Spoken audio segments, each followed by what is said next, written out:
नमस्कार, आदाब।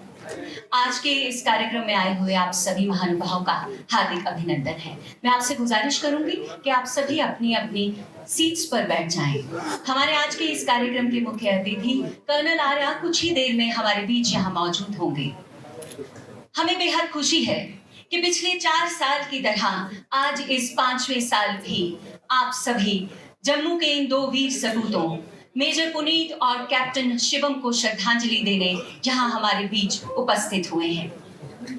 मेजर पुनीत और कैप्टन शिवम दोस्ती, साहस और देशभक्ति की ऐसी अनूठी मिसाल जो हमारी आज की युवा पीढ़ी और आने वाली कई पीढ़ियों को प्रेरित करती रहेगी।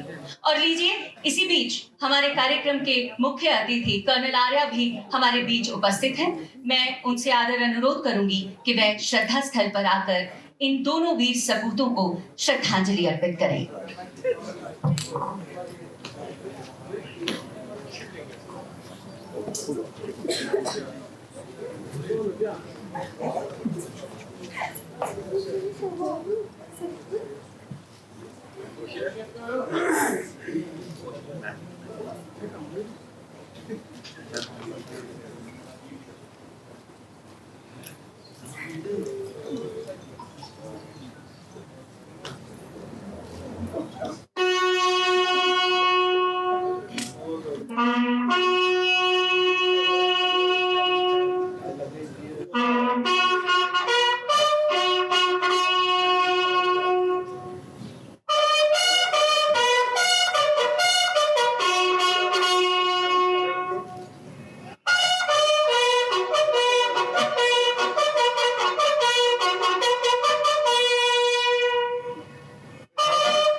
मैं कर्नल आर्या से गुजारिश करूंगी कि वे हमारे जम्मू के इन दोनों वीर सपूतों के बारे में 2 शब्द कहें।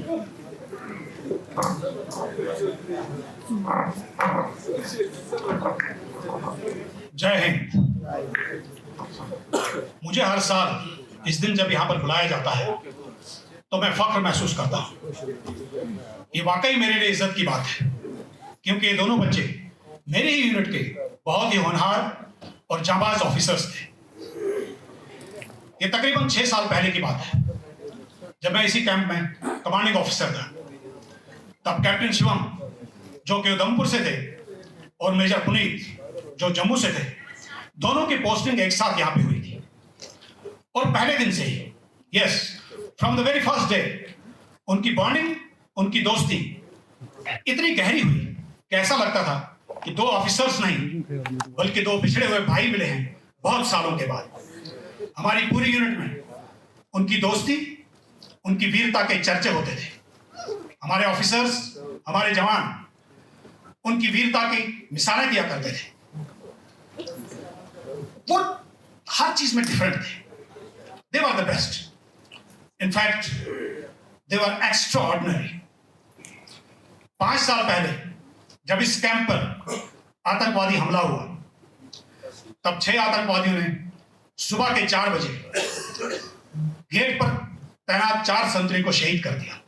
लेकिन उस वक्त भी हमारे ऑफिसर्स अपनी वर्कआउट के लिए जिम जा रहे थे। इन्होंने गोलियों की आवाज सुनी और आओ देखा न ताओ अपने अपने हथियार उठाए और उनकी तरफ दौड़ पड़े।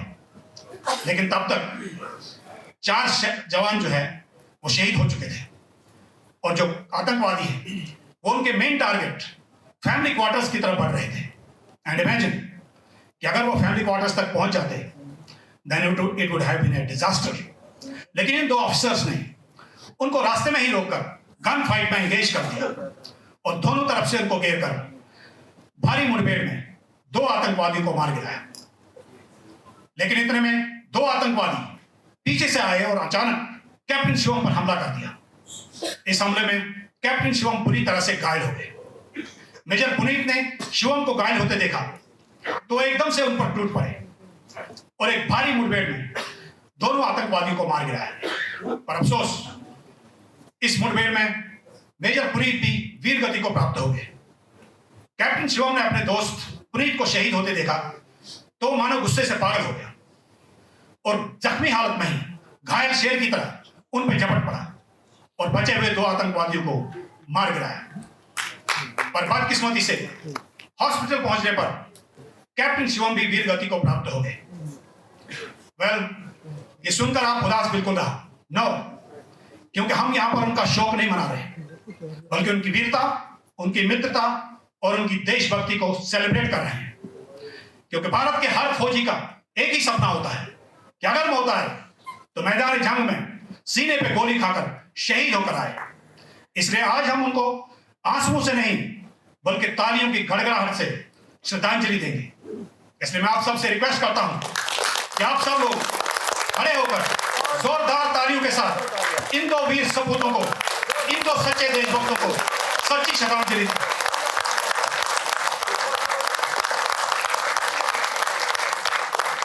धन्यवाद। जय हिंद।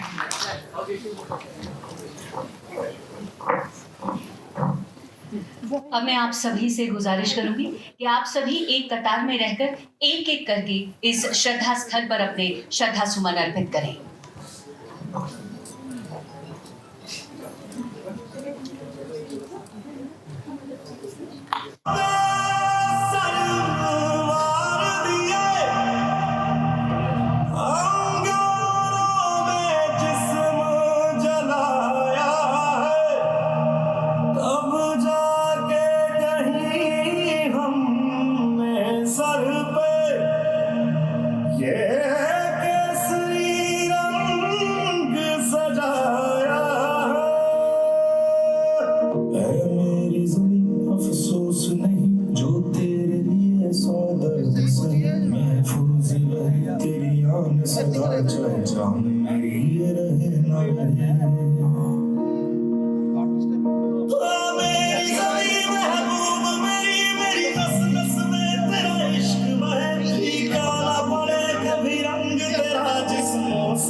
मैं तो निकला ही था घर से कफन बांध के जीत के डर से। सिर्फ अपना ही नहीं तुम सबका भी कर्ज चुकाने और दिखाने भी कि हम है ना, तुम ना डरो, मौत से हम लड़ेंगे, तुम अपना काम करो।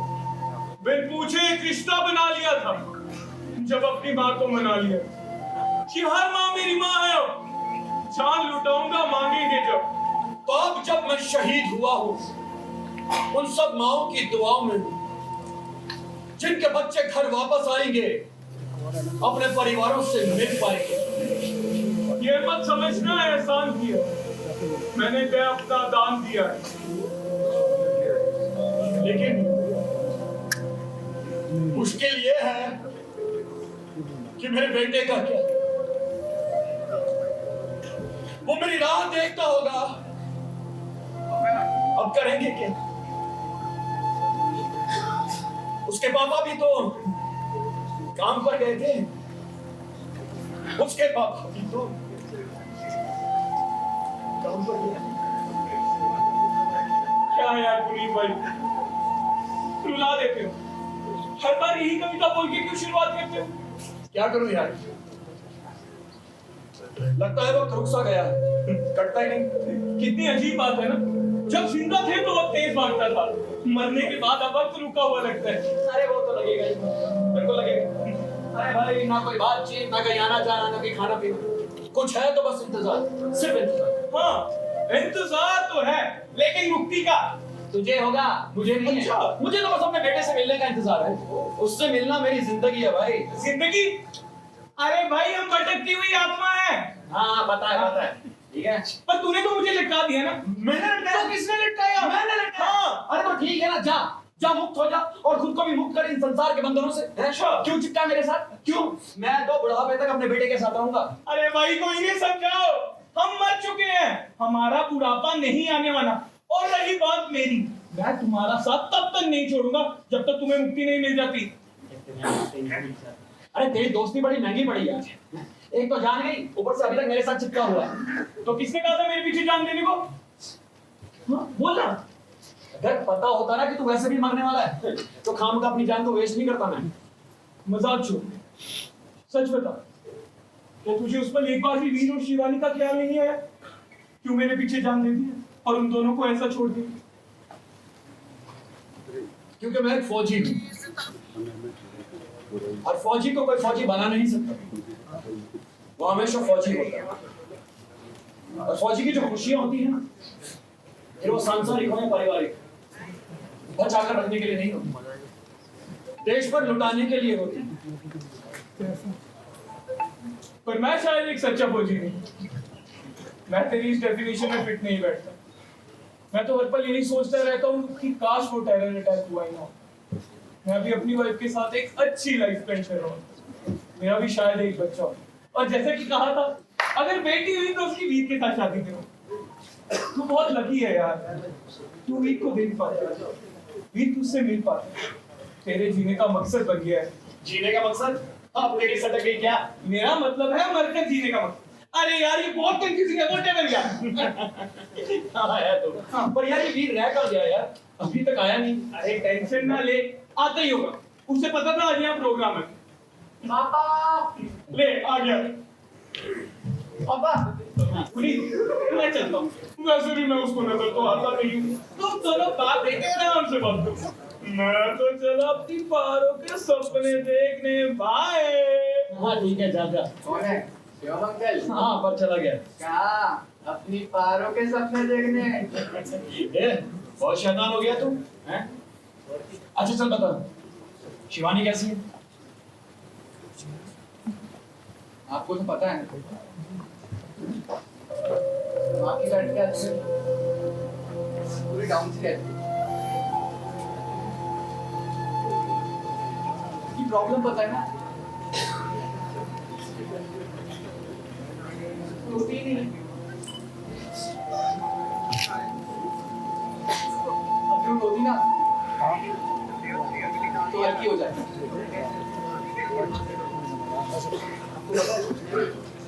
आज उसने फिर वही सब किया जो हर साल करती है।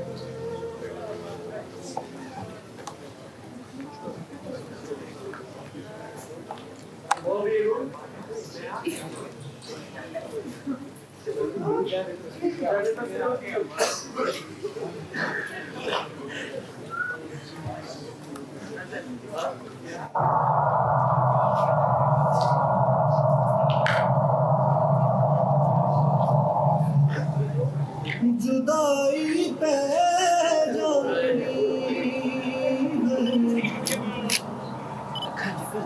जुदाई पे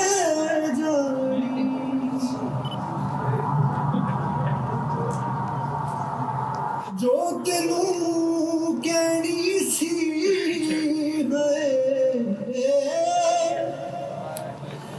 जो तेनू कहनी सी गल दिल च ही रह जानी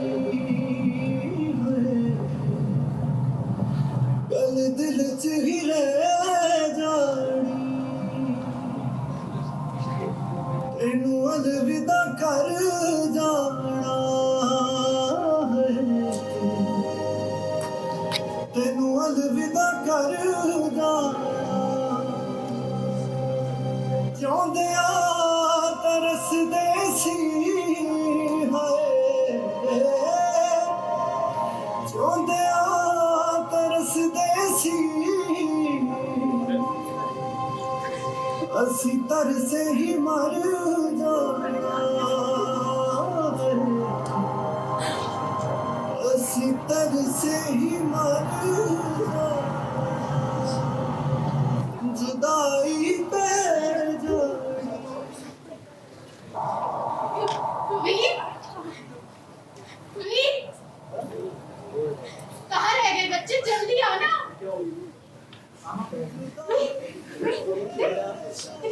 पापा की खुशबू है पापा की खुशबू है वीर जुदाई पे जाना पापा के साथ एक सेल्फी ले अच्छा अच्छा पापा के साथ एक सेल्फी जो तेनू कहनी सी चल चल पापा को ब्लॉक कर रहा है सेल्फी कैसे खींचेंगे जल दिल से ही रह जा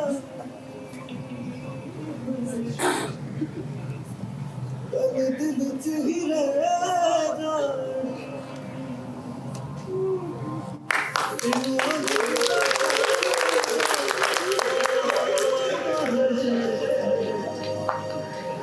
तेनू अलविदा करूंगा जोंदिया तरस देसी है जोंदिया तरस देसी तू क्यों रोया? तू तो मुझसे मिल सकता है ना? तुम दोनों माँ बेटे ना थोड़े से छटके हुए हो।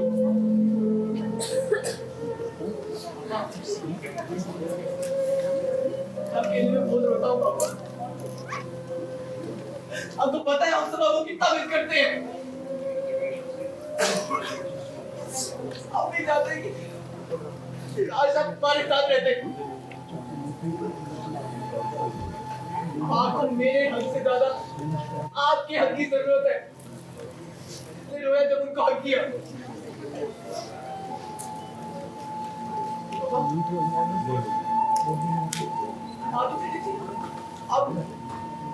आप बहुत इंटेलिजेंट और बहुत स्मार्ट थे।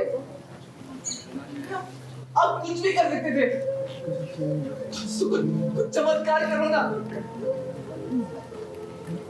वापस आ जाओ ना। वापस आ जाओ ना पापा।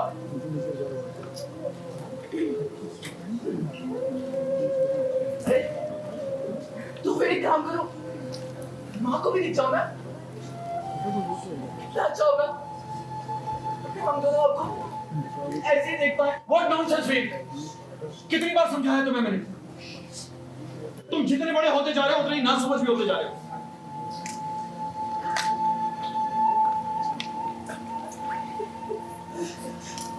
चलो पापा, I understand. I totally understand.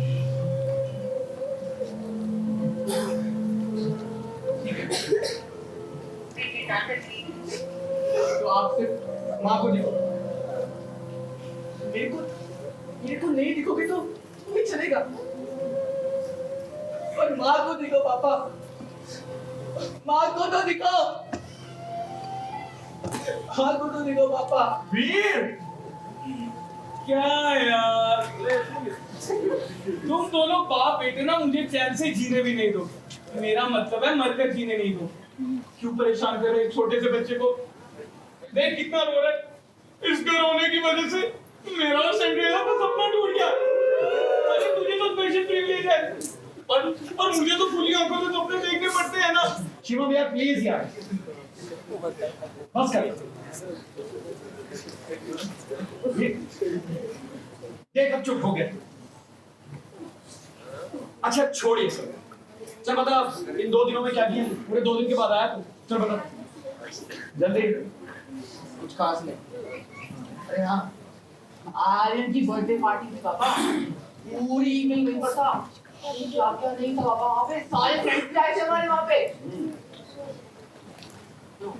उस दिन जूस मीडिया ने इतनी बड़ी पार्टी कैसे दे दी? तुझे क्यों जलन हो रही है? अरे क्या पूछ रहे शिवम अंकल? सिमरन के बारे में ही पूछ रहे होंगे जरूर। अपने बेटे को समझा दे, मैं उसे सिमरन नहीं बोलता। वो तो मेरी चमक चल्लो है। अरे उनको बोलो डॉक्टर आंटी आई थी और पापा आपके लिए ये न्यूज़ है कि वो मम्मी को साथ लेकर आई थी। क्या है ना, डॉक्टर आंटी हमारा बहुत ख्याल रखती है। और हाँ, मैंने अभी एक और चीज सुनी पापा, मैंने सुना कि वो शादी का प्लान भी कर रही है। हाँ? और हाँ, मैं डरता वरता नहीं हूँ आपसे, जहाँ पर भी हो ये भी सुन लो, लड़का मैं ही हूँ, मेरे से ही करेगी वो शादी। तुम भाई पापा बहुत शैतान हो गया ये। तो बेटा किसका है? हाँ हाँ तेरा ही है। पर मुझे एक बात समझ नहीं आ रही कि उस कंजूस मेजर ने इतनी बड़ी पार्टी दी कैसे? चल एक पल के लिए सोच लेते हैं कि बहुत समय बाद बेटे के बर्थडे पे घर पर था, दिल खोल के खर्चा कर दिया, पर तेरी बीवी और मेरी बीवी को क्यों बुलाया? तो तुझे क्यों इतनी जलन हो रही है? तूने सुना नहीं क्या कि तेरी छमक छल्लों का ऑलरेडी टांगा फिट है मेरे वीर के साथ। मैं सिर्फ ये बता रहा था कि बड़ी मोटी हो गई है वो। हाँ तभी मैं उसे देखने भी नहीं जाता। अच्छा झूठ मत बोल। तू इसलिए उसको देखने नहीं जाता क्योंकि तू नहीं चाहता कि तुझे मुझसे पहले मुक्ति मिल जाए। पर ये पागलपन है। अच्छा देखना क्यों अपनी जिंदगी की ये हाल कर रहे हो। जिंदगी तुझे पता है मैं क्या कह रहा हूँ? क्या मजाक करता? देखना यार मेरे पीछे क्या बन के रह गए। आत्मा, भटकती हुई आत्मा।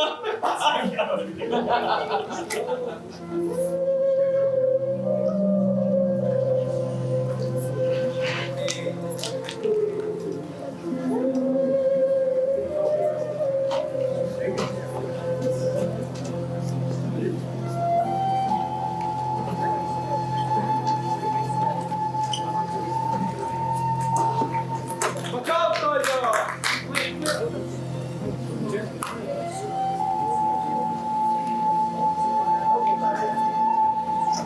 अरे यार, ये ले, ये मारा तेरा वजीर। ये गेम सही है ना? जंग भी होती है और कोई इंसान मरता भी नहीं है। ये मैं इसलिए मरता नहीं है। अपनी जिंदगी में वॉर तो क्या, बिना वॉर के भी इंसान खुद से मरता है। पर मजे की बात यह है कि इंसान को भी बेवजह मारता है। पता नहीं हम लड़ते क्यों, एक दूसरे को मारते क्यों, जबकि पता है एक ना एक दिन तो सबने मरना ही है। वाह, तू फिलॉसफी कब से हो गया? नहीं यार, सोच ना, क्या भरोसा जिंदगी का, अगले पल मौत आ सकती है, यहाँ बैठे बैठे आ सकती है, रोड क्रॉस करते हुए आ सकती है, नींद में भी आ सकती है। और आजकल लोगों को हार्ट अटैक कितने आ रहे हैं, है कि नहीं? वो तो सबको मालूम है, पर बच्चों को ऐसी बातें नहीं करनी चाहिए। इसलिए चुप हो जा बच्चा और टेस्ट के।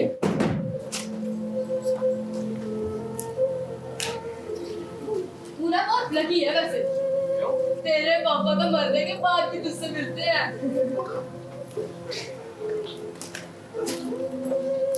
तो मेरे पापा तो जिंदा ही है ना। तू तो सुपर लकी हुआ है। सॉरी यार, मुझे ऐसा नहीं बोलना चाहिए। सॉरी मत बोल, मुझे बुरा नहीं लगा।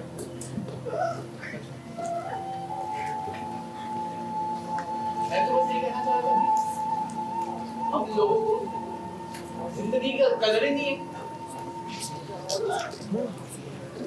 जब इंसान जिंदा होता है तब उसकी कदर ही नहीं होती, और उसके मरने के बाद आंसू आते हैं। तो इसका मतलब तुझे मेरी बहुत कदर है। इकलौता दोस्त हूँ तेरा, तभी तो तू मुझसे झगड़ता नहीं है और मेरे सारे नखरे सहता है। ऐसा वैसा कुछ नहीं है, ठीक है? अच्छा, चल सोच, अगर ऐसी सिचुएशन हो कि तुझे मुझे बचाने के लिए खुद की जान देनी पड़ी, तो देगा? सच बोलूं, पता नहीं। उसके लिए तो पापा और शिवम अंकल जैसी फ्रेंडशिप होनी चाहिए। तो क्या हमारी फ्रेंडशिप ऐसे नहीं? अरे वही तो बोल रहा हूँ, पता नहीं, सिचुएशन पर ही समझेगा। और रेवतू क्यों ऐसी बातें बोल रहे हैं? तुझे पता है ना, मेरी जिंदगी में ले देकर सिर्फ मम्मा और तू ही तो है। मैं तुम दोनों में से किसी को खो नहीं सकता यार। और तुझे भी पता है, पापा तो पता नहीं कब दिखना बंद हो जाए। कभी कभी मुझे लगता है कि ये मेरा महल तो नहीं कि मुझे पापा दिखते हैं। क्यों मैं? देख खुद ही मैंने कह सकते हैं। तो भी क्या फर्क पड़ता है यार? तू सोचना, तू कितना लकी है। इमेजिनेशन ही सही, फिर भी तूने अपने आसपास देख सकता है, उन्हें महसूस कर सकता है यार। देख, रिश्ते ना बहुत अनमोल होते हैं। अगर उन्हें महसूस ना करो ना तो पास का रिश्ता भी दूर सा लगता है।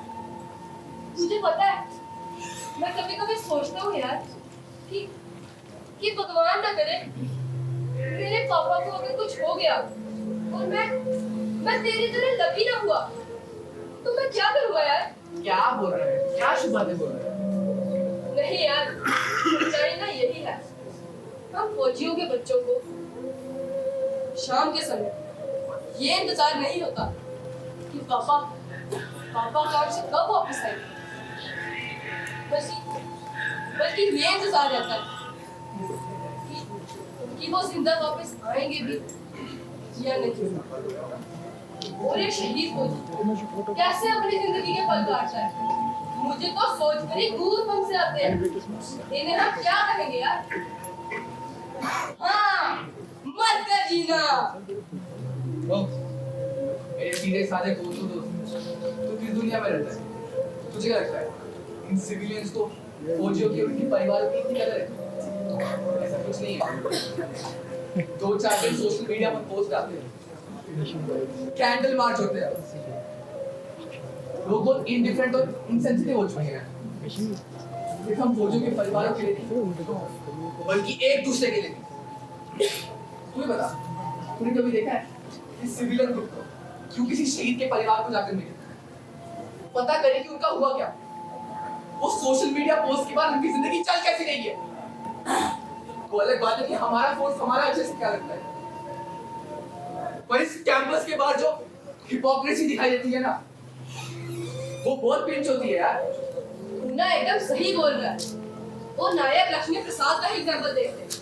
जब वो शहीद हुए थे तो हीरो की तरह उनकी विदाई हुई थी, पर उसके बाद पलट कर कोई उनके माँ बाप का हाल पूछने गया।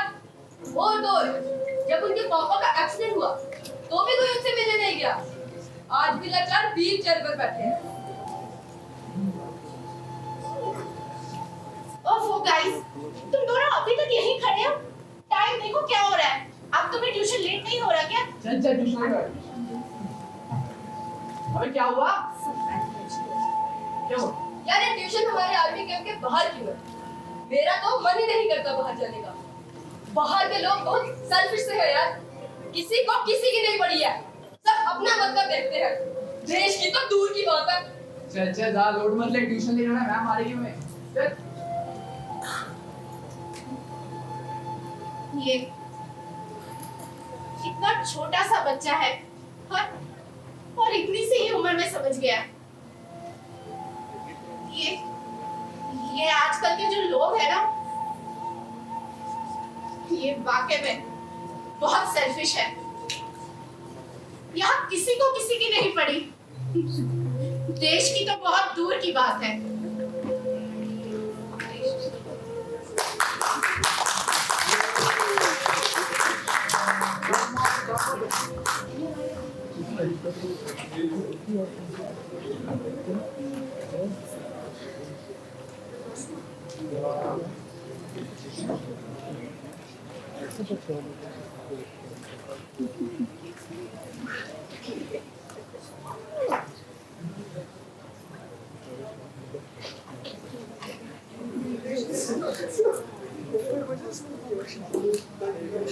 तू यहाँ बैठे तो क्या मैंने सोचा हिंदी फिल्मों में ना भूत ऐसे रहते हैं।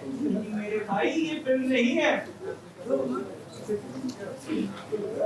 छोड़ना यार, आज वो ठीक नहीं है।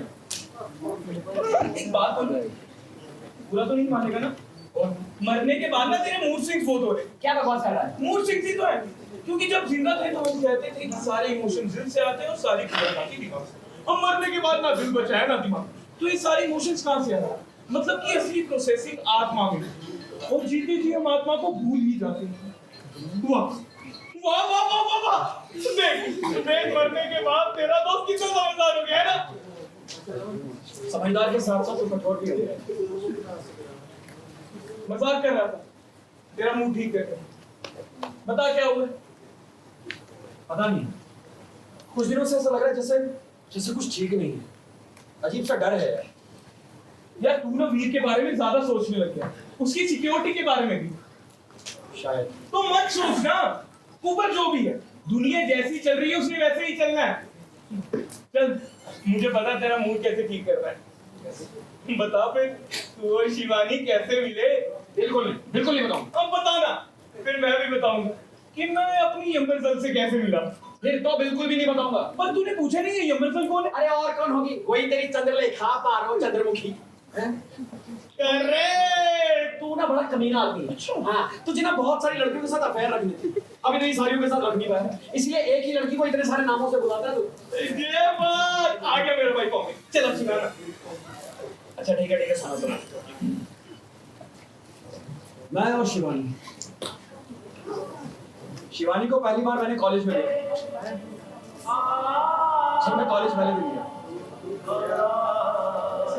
अचानक से एक खिलखिलाती हुई हंसी मेरे कान में देखा तो दूर खड़ी वो मुस्कुरा रही थी, हंस रही थी। सेकंड बार मैंने एक पल से देखा और देखता ही रहा। सुनहरी आवाज, इंद्रधनुष के रंगों जैसी उसकी मुस्कान। वो सुने तो बस सुनता रहा, देखे तो बस देखता रहा। और वो कर्नल की बेटी थी। अच्छा, पूरा कॉलेज उस पे लाइन मारता था। पर उसको पता था कि तू उस पे लाइन मारता है? हाँ, और ये बात शिवानी ने मुझे बाद में बताई। अच्छा। और फिर एक दिन क्लास में प्रोफेसर ने सबसे पूछा कि भाई कौन क्या बनना चाहता है? किसी ने कहा डॉक्टर, किसी ने कहा इंजीनियर। मैंने मौका देके चौका मारा। मैंने कहा कि मैं फौज में जाना चाहता हूँ, क्योंकि मुझे पता था वो कर्नल की बेटी और उसका एटीट्यूड पूरा कर्नल वाला था। और वो स्माइल कर रही थी। बस उसी समय तुम दोनों की लव स्टोरी स्टार्ट हो गई। यही हुआ था? हाँ, ऐसा ही हुआ। मैंने ये जवाब देकर जैसे ही शिवानी की तरफ देखा, वो मुस्कुराई और पलक झुका के मुड़ गई। मैं समझ गया कि अब बन गई। फिर कुछ दिन के बाद खबर मिली कि एक मुठभेड़ में कर्नल साहब शहीद हो गए। कुछ दिन के बाद मैं शिवानी के घर गया और बातों बातों में मैंने उसके छोटे भाई से पूछा कि भाई तुम क्या बनना चाहते हो? जानते हो उसने क्या कहा? उसने कहा कि मैं फौज में जाना चाहता हूँ। और ये सुनते ही शिवानी की माँ ने अपने बेटे के सर पे हाथ फेरते हुए कहा कि अगर मेरे और भी बेटे होते तो मैं उन्हें भी भेजती। शिवानी को इसलिए नहीं भेज पाई क्योंकि उसे आईसाइट की प्रॉब्लम है बचपन से। उस दिन मुझे एक बात का एहसास हुआ है। क्या? कि फौज में जाना सिर्फ पैसे कमाने की बात नहीं है। फौज में जाना जिम्मेदारी की बात है, जज्बात की बात है, एहसास की बात है और सबसे बड़ा देशभक्ति की बात है। बिल्कुल। फिर मैंने 1 साल तक अपने आप को फौज में जाने के लिए झोंक दिया। मैं एक साल तक शिवानी से मिला ही नहीं। हाँ, और मुझे इस बात का भी खौफ नहीं था कि शिवानी ने किसी और से शादी तो नहीं करी होगी। लेकिन फिर जब मैं फौज में भर्ती होकर वापस गया, मुझे याद है शिवानी ने जैसे ही मुझे देखा वो पागलों की तरह दौड़ते हुए मेरे पास आई। मैं गले लग गई और अचानक से बल के उठा के मेरी आंखों में देखा। उसकी आंखों में एक चमक थी, हल्की सी मुस्कुराहट। अपने हाथों से मेरी वर्दी को छूते हुए मेरे सीने पर उसने हाथ फेरा। बिल्कुल उसी तरह जिस तरह आज बादल मेरी वर्दी के साथ सेल्फी लेती है। वाह वाह वाह वाह वाह मेरे दोस्त, क्या सेंटी लव स्टोरी है। और तुझे पता है ऐसी सेंटी लव स्टोरीज में ना जब हीरो मरता है ना तो ऐसे ही मरता है, और तू मरा भी तो मरा कैसे, एकदम हीरो की तरह। वाह मेरे दोस्त। चलो तू बता अपनी लाइफ। यार मेरी स्टोरी में कुछ बताने लायक ही नहीं है। क्यों? मैं ठहरा फौजी खानदान से, क्योंकि घर पे दादा फौजी, बाप फौजी, भाई फौजी। तो मैंने भी क्या, मैंने भी फौजी बनना था। अरे हमारे गांव में तो पैदा भी फौजी होते हैं। चल लड़का हुआ तो वो फौज में जाएगा। और मैं ठहरा दिल फेंका जब पहली बार इस सीने में गोली लगी तो हॉस्पिटल में उस डॉक्टर आइटम को देखा। फिर क्या, नहा धो के उसके पीछे गए और फिर शादी कर ली अपनी चित्रलेखा से। उसका नाम चित्रलेखा है? लोड ना ले, मेरा ड्रीम टाइम हो गया। मैं चला पेट के उल्टा लटक के सपने देखा। शाम को पी रहा है तो मुझे बुला लेना। उससे एक सवाल पूछना मैंने। क्या? कि तेरी रिंग मोटी हुई कि नहीं?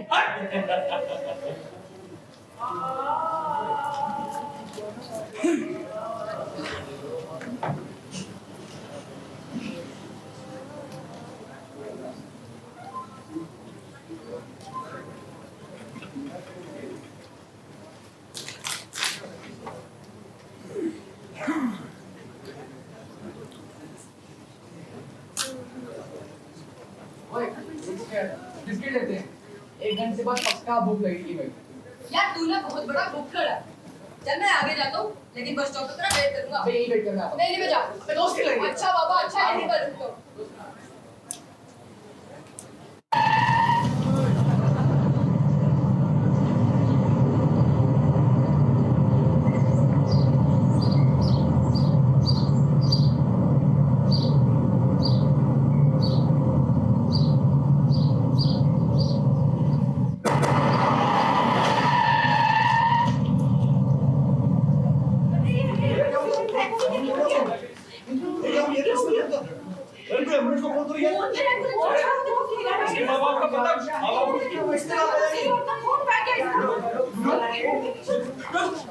विनोद, विनोद तुझे क्या हुआ विनोद? अरे क्या हुआ इसे? विनोद, विनोद, विनोद, विनोद, गलती किसकी थी? अरे आपने गलती किसकी की? अब इसकी जान बचा दिए प्लीज, प्लीज एम्बुलेंस बुलाओ। अरे बाबूआ, यही तो ट्रेजेडी है यहाँ पर एम्बुलेंस टाइम पर नहीं आती पर पिज्जा टाइम पे आ जाता है। अरे आपने गलती कैसे हो गई? प्लीज हेल्प करो। अरे बबुआ, आजकल के लोगों में दिया बाप बचारी कहाँ है। लोग तो गाड़ी में इसलिए नहीं बिठाते कि गाड़ी हिंदी ना हो जाए, जब ट्रेन ना लग जाए। ये बताएगा इसका हुआ क्या है? गाड़ी का नंबर नोट किया किसने? अब मैं पुलिस को फोन करूं? अरे ना बाबा ना, ये पुलिस आती है ना और अपने सवाल पूछती है और ऐसे सवालों में उलझाती है ना, इसलिए आम आदमी बताता है पुलिस के हाथ मारने में। अरे हम तो क्या तमाशा देखने के लिए आए हो? कोई हेल्प करो प्लीज। विनोद, विनोद, विनोद, विनोद, चलो मेरे भाई, देख, देख, ट्यूशन नहीं जाना है विनोद, विनोद। बेटा भरोसा रखो, सब ठीक हो जाएगा।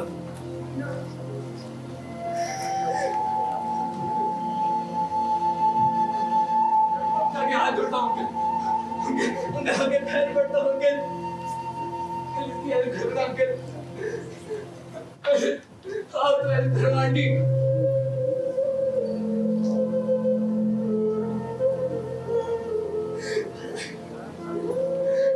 कोई तो हेल्प करो। अरे हम कैसे तुम्हारी मदद करें? अगर हम तुम्हारी मदद करेंगे उल्टा पुलिस हमें पकड़ के ले जाएगी। जाओ मेरी हाथ है, जल्दी कर जाओ।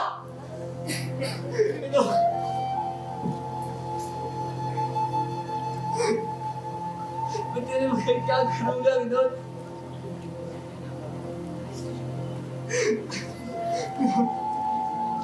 चल, चल, ट्यूशन लेकर आ, मैं मारेगी मैं।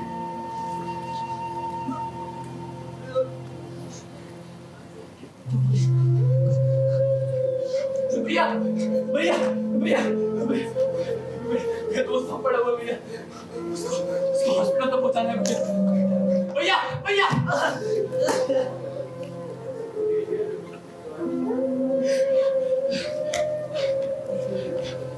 बाय बाय भैया, बाय बाय भैया, मेरा दोस्त पड़ा है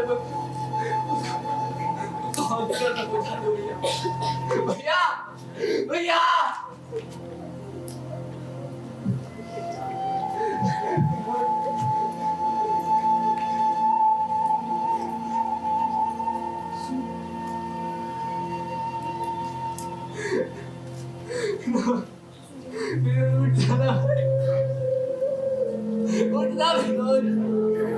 अरे कोई का हेल्प करो, कोई तो बचाओ इसे, बेशरम कहीं के, बस तबाह करने के लिए आया हो। Vinod,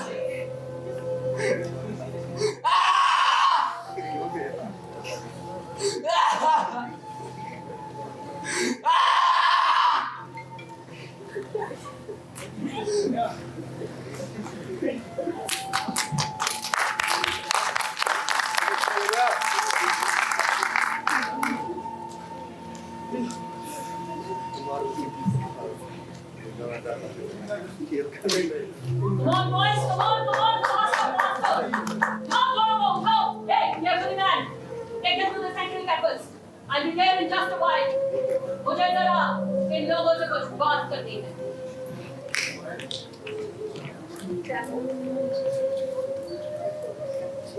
Disgusting guys. एक बच्चे का एक्सीडेंट हुआ है.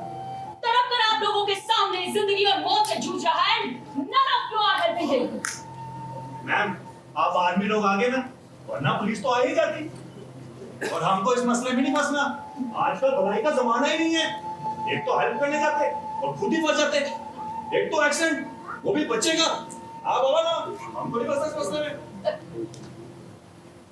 अभी सोचा है अगर हम फौजी भी यही सोचने लगे तो क्या होगा इस देश का? ठीक है, कुछ हद तक मैं आप लोगों की बात से सहमत हूँ। हुए हैं कुछ एक आध इंसिडेंट्स ऐसे कुछ स्मार्टन्स के साथ में जहां कोई भी किसी की मदद करने से पहले 10 बार सोचेगा जरूर। लेकिन क्या ऐसी ही कार इंसिडेंट्स की वजह से हम अपने अंदर की ह्यूमैनिटी को खत्म कर देंगे? अपने अंदर की सेंस ऑफ ड्यूटी से परे हो जाएं? अपने अंदर की सेंस ऑफ रिस्पांसिबिलिटी से मुंह फेर लें? No, that's not done. That's not how life works.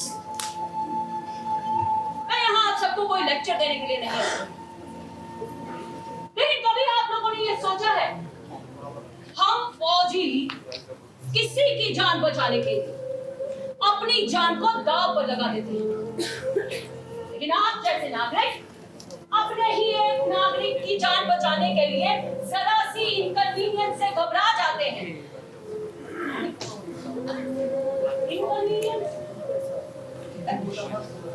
एक ऐसे ही इनकन्वीनियंट इंसिडेंट ने मेरी जिंदगी बदल दी, मुझे जीने का जज्बा दिया था।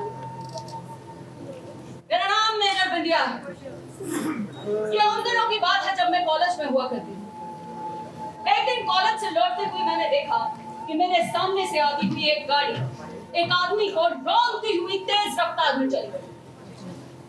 वो आदमी घायल था, बुरी तरह से जख्मी था। मैं साइकिल पर थी इसलिए मैं लपकी उसकी और उसे बचाने के लिए, पर जानते हैं मेरे पीछे से जो लोग मुझे देख रहे थे उन्होंने बस मारो मारो कहकर चिल्लाना शुरू कर दिया। शायद उन्हें ये लग रहा होगा कि मेरी ही टक्कर से ये आदमी गिरा। कुछ पल के लिए तो मुझे ऐसा लगा I should leave this man behind and run away। पता जाना कहां से एक एहसास मेरे अंदर जागा। इस वक्त ये जान बचाना सबसे ज्यादा जरूरी है। जानते हैं आप लोग, मैंने उन्हीं लोगों को समझाया और उन्हीं की मदद से हम उस घायल आदमी को अस्पताल तक ले गए। But to my utter surprise hospital में भी जानते हैं डॉक्टर्स ने क्या किया? उसका इनिशियल ट्रीटमेंट करने से आनाकानी की saying that this is an accidental case. Accidental case man. जैसे तैसे उस आदमी की जान बची। जानते हैं उस दिन हॉस्पिटल बेड पर देखकर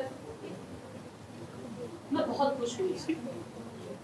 वो मेरी देखकर बहुत मुस्कुराया। जब वो मुस्कुराया ना तो एक अजीब सा एहसास हुआ कि the utmost satisfaction of life is to save another life। बस तभी मैंने ये फैसला कर दिया था that I will don this uniform। लेकिन अफसोस की बात है, अफसोस ये है कि हमारे देश में इस टेक्निकल एरा में भी आज भी लगभग 400 लोग हर रोज एक्सीडेंट का शिकार होते हैं और उनमें से न जाने ही कितने जख्मी होकर इनिशियल ट्रीटमेंट ना मिलने की वजह से अपना दम खो देते हैं। सिर्फ आप जैसे नागरिकों को हम ये भूल जाते हैं कि जरा सी सतर्कता और थोड़ी से दया भाव से हम न जाने कितनी ही जानें बचा सकते हैं। मान कितनी ही जानें बच सकती हैं। और अब तो कानून भी आप सबके पक्ष में है, आप जानते हैं ना? नहीं। कहाँ जानते हो क्या? आपकी जानकारी के लिए बता दूं, सुप्रीम कोर्ट ने ये स्पष्ट रूप से निर्देश दिए हैं कि अगर इस तरह के किसी इंसिडेंट को आप देखते हैं तो आप अपने नजदीकी पुलिस स्टेशन में जाकर उसकी इत्तला दीजिए। आपको अपनी पर्सनल डिटेल देने की कोई भी जरूरत नहीं। आप विटनेस बनना चाहते हैं या नहीं, ये भी आप ही की जिम्मेदारी होगी, आपकी ही मर्जी होगी। पुलिस आपके साथ किसी तरह के जोर जबरदस्ती नहीं कर सकती। अब मान लीजिए आप फिटनेस बंद भी जाते हैं, तो भी जितनी भी कार्रवाई होगी, जो भी पूछताछ होगी, वो आपकी सहूलियत के हिसाब से होगी, कन्वीनियंस के हिसाब से। And the most important direction is कि आप पर किसी भी तरह की सिविल या क्रिमिनल लायबिलिटी लागू नहीं होती। Now just tell me guys, इससे ज्यादा क्या कन्वीनियंट होगा किसी की जान बचाना? आप जानते नहीं हैं शायद, हर नागरिक के अंदर एक सिपाही छुपा हुआ होता है जो किसी की जान बचा सकता। अब आप सब एक आम नागरिक की तरह जीना चाहते हैं या अपने अंदर छुपे उस सिपाही को जगाना चाहते हैं? I leave this decision up to you. I take your leave, guys. जय हिंद।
एक बारी आंखें खोल लेना बच्चे, एक बारी आंखें खोल। देख देख, मुझे पता है कि तू सब सुन रहा है, तो जल्दी से आंखें खोल ले। पैनकेक्स बहुत पसंद है ना? मैं खाने से नहीं रोकूंगी, I promise। अरे एक बार उठ जा ना बच्चा, एक बार ही उठ जा। नहीं उठेगा? हाँ? बिल्कुल नहीं उठेगा? तो जा, मैं भी नहीं बात करूंगी तुझसे।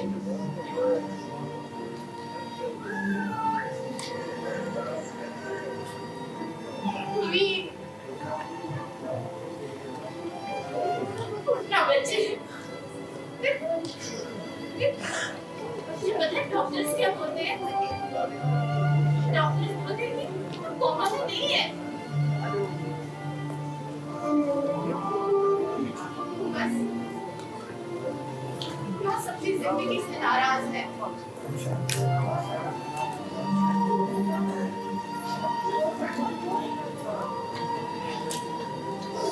सही भी तो है। आखिर जिंदगी ने हमें दिया ही क्या है?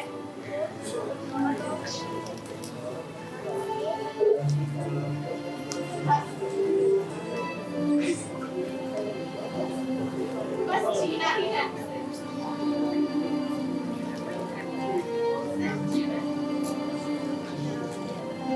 पर फिर मैं भी उस दिन पुनीत के साथ वहीं बन जाती। मैंने हिम्मत रखी बच्चे, इसके लिए, तेरे लिए ना। तू भी मेरे साथ ऐसा करेगा? तुम दोनों बाप बेटे के शायद मेरी जिंदगी में इसलिए आए थे, मुझे तड़पाने, मुझे तंग करने।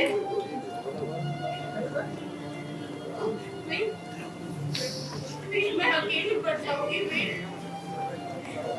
एक बारी आँख खोल दे। मेरा दिल कितनी जोर से धड़क रहा है। एक बार बच्चे आँख खोल ले, एक बार।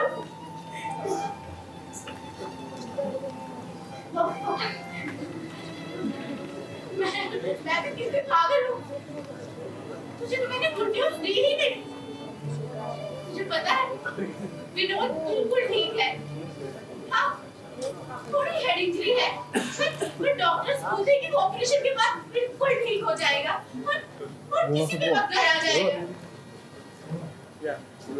डॉक्टर्स तो ये भी बोलते हैं भी कि तू किसी भी वक्त पड़ेगा। उठ जाना वीर, उठ जाना वीर।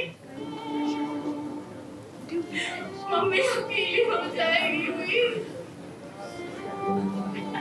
एक बार ही उठ जाओ वीर, एक बार ही उठ जाओ।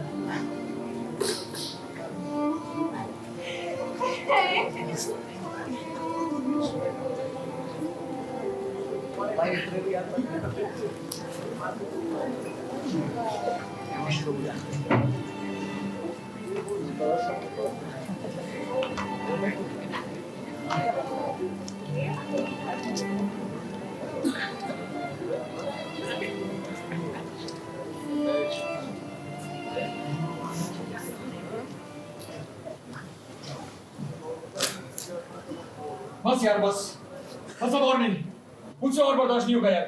मैं जा रहा हूँ घर यार, मैं जा रहा हूँ। तुझे समझा समझा के थक चुका हूँ। अगर तू अब घर चला गया ना तो तुझे मुक्ति मिल जाएगी।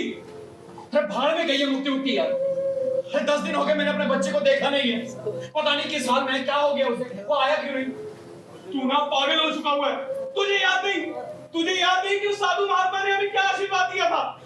अरे मरने के 13 दिन तक आप तो अपने घर वालों के आसपास होती है, लेकिन हम लोग कहाँ थे?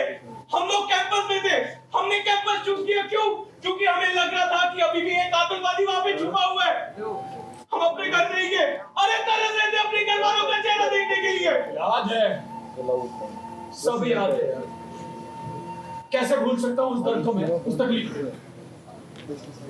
मरने के वो 13 दिन वो कैसे काटे हम ही जानते। अरे गोली लगने से इतना दर्द नहीं हुआ था जितना उन 13 दिनों में हुआ। तो याद है ना तुझे, जब वो साधु महात्मा हमारे कस्बे पे आया था, कैंपस में कर्नल साहब ने पूजा रखवाई थी। अरे वो हमें देख पा रहा था, उसी ने आशीर्वाद दिया था। और तुझे ये कहा था कि तू अपने बेटे को देख सकते, कैसे भूल गया? मैं कुछ नहीं भूला यार, सब याद है मुझे। और ये भी याद है कि जिंदा रहते हुए तो हम कुर्बानी दे ही रहे थे, आज मरने के बाद भी कुर्बानी दे रहे हैं। तो कोई एहसान नहीं किया। फौजी होना हमारी चॉइस थी, देशभक्त होना फौज में जाना हमारी चॉइस थी। किसी ने फोर्स नहीं किया था। और ये लोग किसान करते हैं ये लोग किसान। बताना मुझे, ये लोग किसान करते हैं। एक शख्स ने भी हमारे परिवार के पास जाके पूछा, हमारे आंगन में किसी ने झांका, क्यों चूज किया था हमने यहाँ पर रहना, क्यों किया था? हमें लगता था कि सब हमसे मिलने आएंगे यहाँ पर और हम उन्हें आशीर्वाद देंगे। लेकिन क्या हुआ? क्या हुआ? आया कोई? अरे 2 दिन इन्हें बस देशभक्ति याद आती है, साल में सिर्फ 2 दिन। और उसके बाद क्या गया कोई हमारे बूढ़े माँ बाप से पूछने, उन्हें दिलासा देने, उन्हें भरोसा देने कि उनके बच्चे हैं।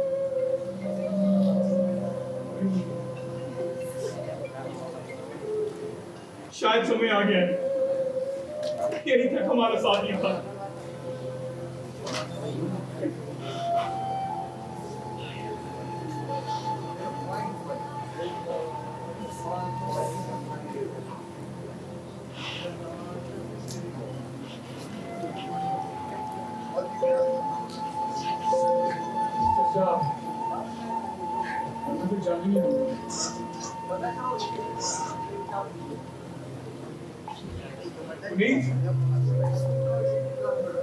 बहुत याद आएगी तेरी।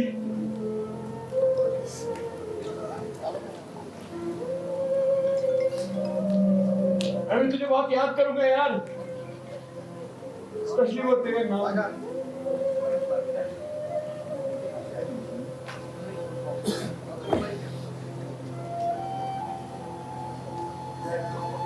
क्यों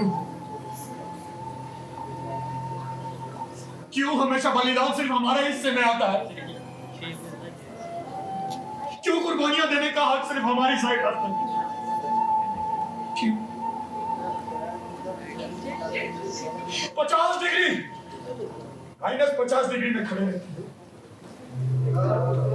जमा हुआ खाना खाते हैं ताकि आप लोग घर पे आराम से रहें, वो खानों में नुक्स निकाल सके कि नमक डाल। जमीन नसीब नहीं होती, जमीन नसीब नहीं होती, लकड़ी नसीब नहीं होती, 6 फुट बर्फ में दबे रहते हैं। कई महीने तक तो माँ बाप को यकीन ही नहीं होता कि मर चुके, उम्मीद में जीने की शायद जिंदा हो, डेड बॉडी नहीं मिली ना तो जिंदा होगा।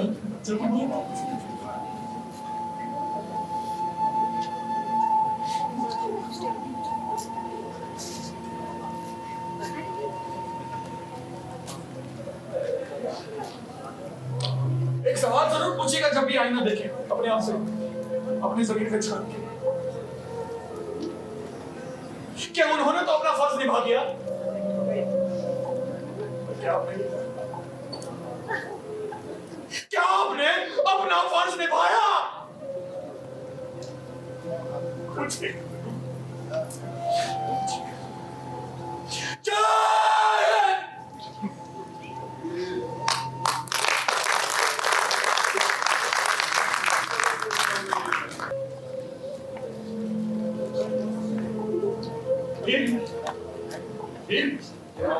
वीर ये क्या हो गया मुझे?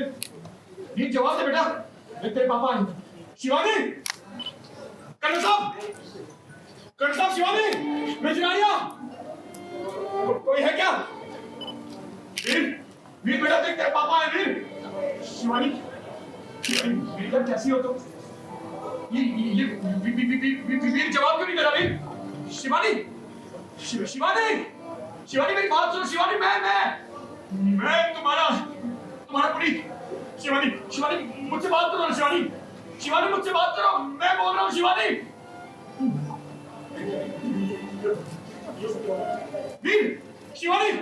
शिवानी क्या हो गया हमारे वीर को? ये उठ क्यों नहीं रहा? शिवानी ये जवाब क्यों नहीं दे रहे? शिवानी मुझसे बात करो, मैं कुछ बोल रहा हूँ तुम्हें। शिवानी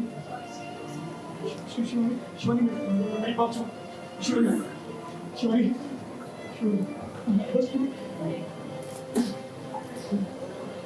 हेलो रिया। हाय शिवानी, कैसी हो तुम? वीर कैसा है? वीर तो वैसा ही, पर शिवानी मेरी हिम्मत जवाब देने लगी है। तुम लोग बोलते हो ना कि वो कोमा में नहीं है और किसी भी वक्त उठ पड़ेगा। पर रिया कब? जब मैं मर जाऊंगी तब? नहीं शिवानी नहीं। तुम ऐसा क्यों बोल रही हो? हाँ नहीं तो क्या रिया, इन दोनों बाप बेटों को ना हमेशा से मुझे तंग करने में बहुत मजा आता है। नहीं शिवानी, मैं इधर हूँ। शिवानी रिया, मुझे एक बात कहूँ, कहीं तू मुझे पागल तो नहीं समझेगी ना? नहीं बोल ना, क्या बात है? शिवानी बहुत वक्त से ना बहुत अजीब सा लग रहा है यार। ऐसा लग रहा है जैसे मेरा पुनीत यही कहीं है। मैं यही हूँ शिवानी, मैं यही हूँ। मैं तुमसे बात कर रहा हूँ, तुम्हें पुकार रहा हूँ, मैं चीख रहा हूँ शिवानी, मैं चीख रहा हूँ, मैं चिल्ला रहा हूँ। मेरे आसपास है। तुमसे बात कर रहा हूँ, मुझे भी कुछ ऐसा ही लग रहा है। ऐसा महसूस हो रहा है जैसे शिव यही मेरे आसपास ही है, मुझे कुछ बताना चाहता है। रिया, अगर ये सब सच है तो वो मुझसे बात क्यों नहीं कर रहा है? बोल रहा हूँ शिवानी, तुम तक मेरी आवाज क्यों नहीं पहुंची? मुझे दिखाई क्यों नहीं दे रहा है रिया?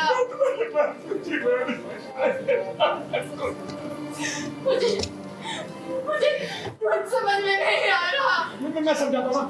मैं यहाँ हूँ। इधर देखो ना शिवानी, देखो ना। शिवानी शिवानी शिवानी रुको शिवानी शिवानी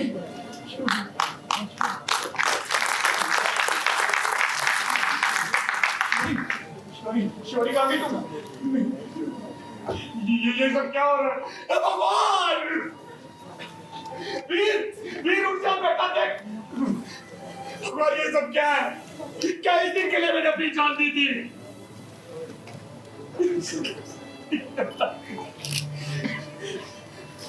मैंने सोचा था कि मेरे इस छोटे परिवार के ख्याल मेरे देश का ये बड़ा परिवार रखेगा। तूने वादा किया था ना, तो अपना वादा निभाता क्यों नहीं है? मैं हर जन्म शहीद हो जाऊंगा। मुझे बार-बार फौजी बना, मैं बार-बार शहीद हो जाऊंगा। हर जन्म बना, हर जन्म हो जाऊंगा। लेकिन हमारे परिवारों का ख्याल रख, हमारे अपनों का ख्याल रख, हमारे अपनों का ख्याल रख। नहीं नहीं, मुझे अभी मुक्ति नहीं चाहिए। मेरा बेटा वो बेटा है, मुझे अभी मुक्ति नहीं चाहिए। मुझे अभी मुक्ति नहीं चाहिए। मेरा बेटा वहां पर है। नहीं नहीं भगवान, नहीं मुझे मुक्ति नहीं चाहिए। मुझे अभी नहीं जाना भगवान, मुझे मुक्ति नहीं चाहिए। मुझे नहीं चाहिए, मुझे मुक्ति नहीं चाहिए भगवान, मुझे मुक्ति नहीं चाहिए, नहीं चाहिए।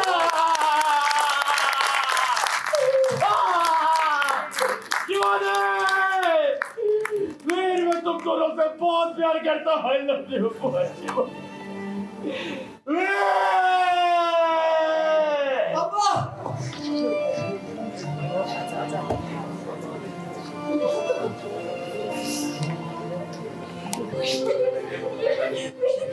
ठीक हो गया, छोड़ो पापा जा रहे हैं।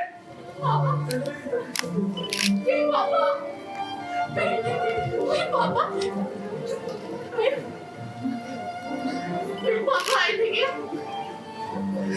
क्या पूछ रही हूँ मैं? पापा आए थे क्या? हाँ? कहाँ है पापा? पापा कहाँ है? कहाँ है पापा? चले गए। पागल है क्या?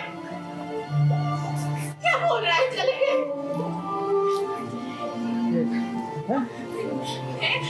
मुझसे नहीं मिला था क्या वीर?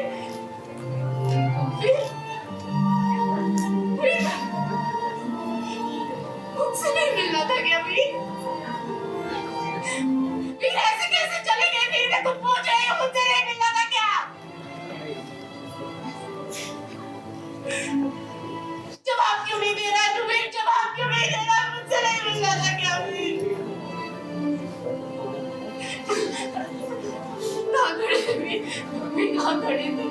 वीर पापा कहाँ खड़े थे?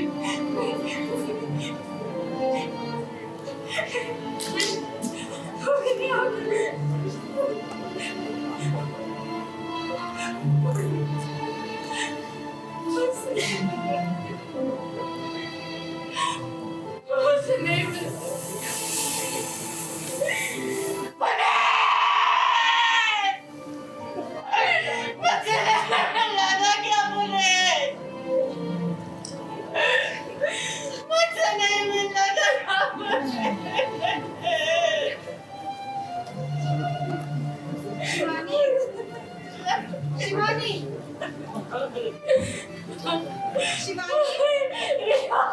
रिया को नहीं जाया था। रिया को नहीं जाया था। अरे मुझसे बिना मिले चला गया। मुझसे बिना मिले चला गया।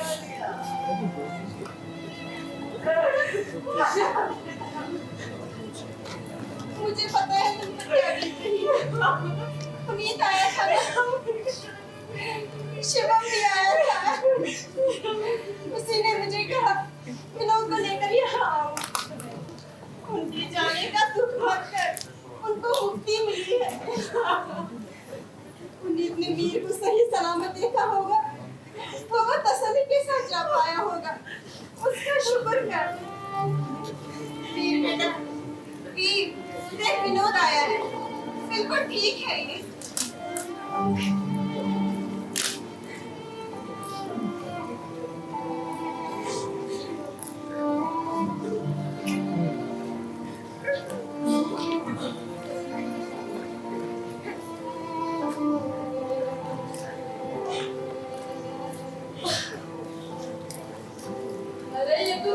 चेक कर रहा है? तू आत्मा तो नहीं है।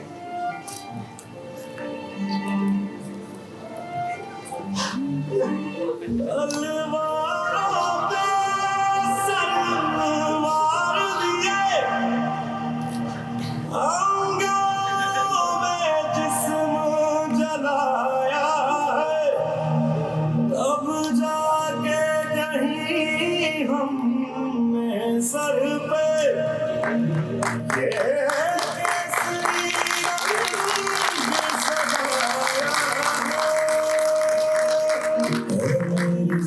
अफसोस नहीं जो तेरे लिए सौ दर्द से महफूज रहे तेरी आन सदा चाहे जान मेरी ये रहे ना रहे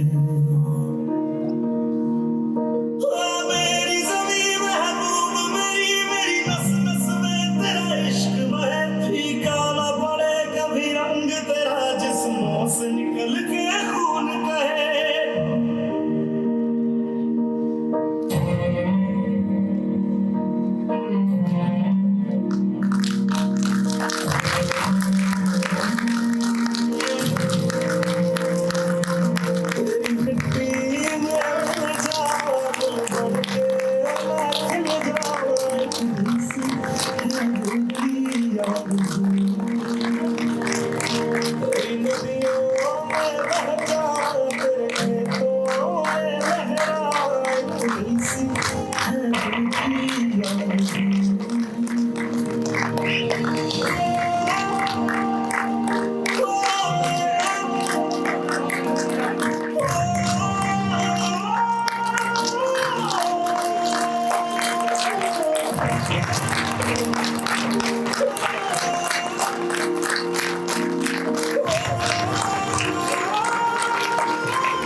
कितना नसीबों वाला था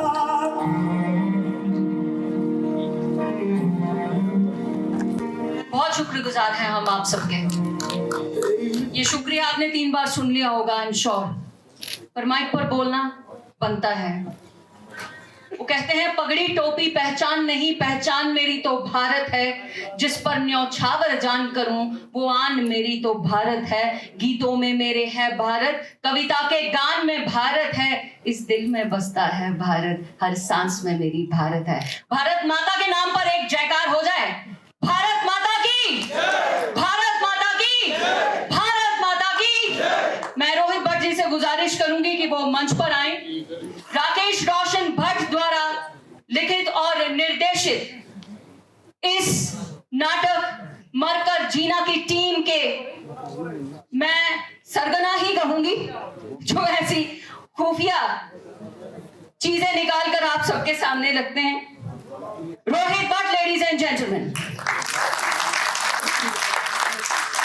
एक गुजारिश मेरी हमारे आए हुए सभी मेहमानों से जो आगे की पंक्ति में बैठे हुए हैं कि आप सब मंच पर आएं और पगहा थिएटर फेस्टिवल के 3rd एडिशन के आज के इस पहले नाटक मंचन के इन कलाकारों को, वमेद की टीम को सराहना देते हुए उन्हें एक सम्मान चिन्ह प्रस्तुत करें। मैं गुजारिश करूंगी संजय सराफ जी से, रैना सर से, मुश्ताक अली साहब से।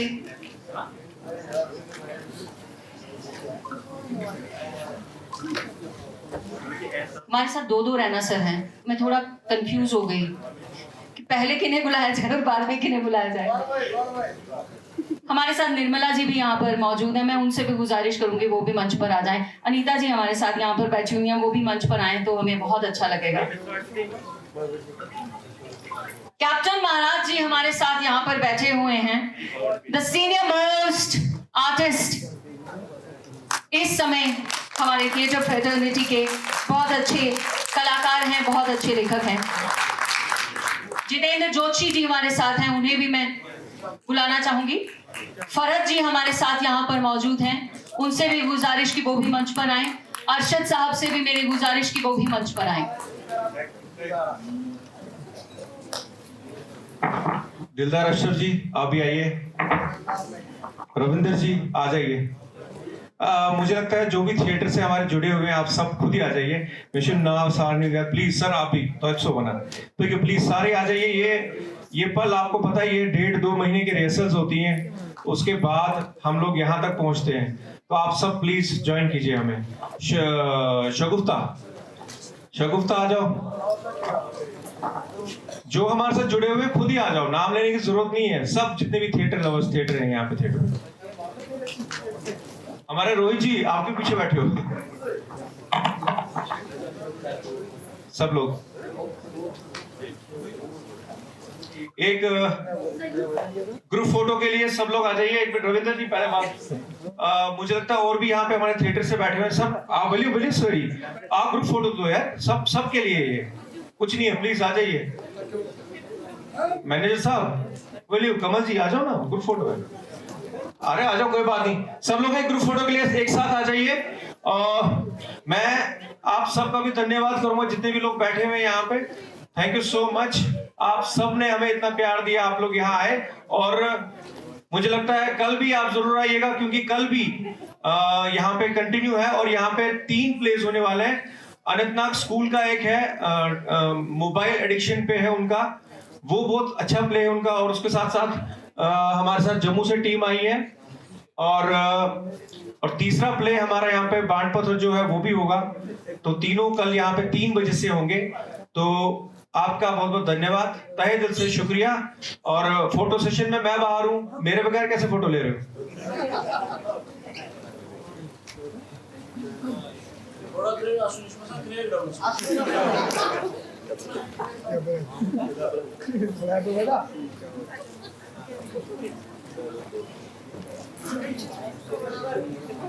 Thank you so much.